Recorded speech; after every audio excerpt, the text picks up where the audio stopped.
Kapatid, isa ka ba sa mga may pinagdaraanan pero laban lang kahit masakit?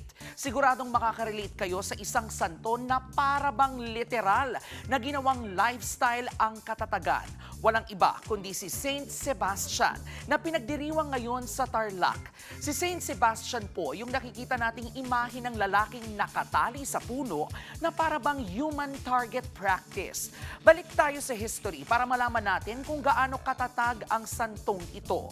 Si Sebastian ay nabuhay noong 3rd century, panahon po ng Roman Empire. Ito ang era na kapag Kristiyano ka, abay illegal ka. Pwede kang hulihin, ikulong, pahirapan, and worst, patayin.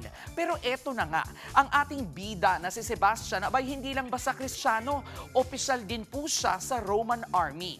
You heard it right mga kapatid, nagtatrabaho siya sa loob mismo ng gobyernong umuusig sa mga gaya niyang Kristiyano. Kumbaga, sundalo siya sa umaga habang sa gabi, pasikreto niyang pinapalakas ang loob ng mga Kristiyanong preso.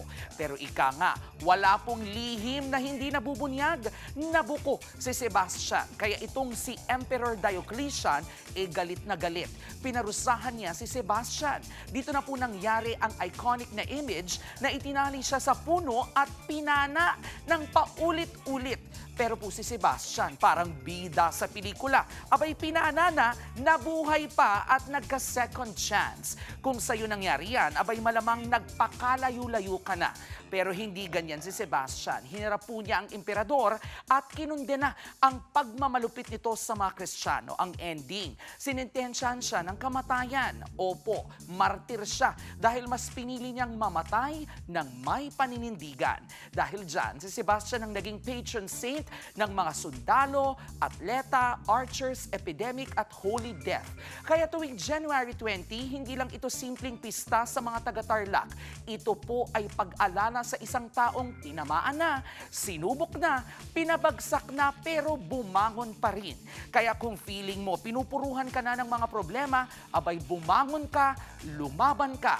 Si Saint Sebastian yarn na gaya ng K Alaman ay K Yamanan. K, okay. Mga kapatid, Jervy Wrightson po. Eto na nga. Para sa latest showbiz news at iba pang K-alaman, mag-follow at mag-subscribe na sa social media pages ng News 5.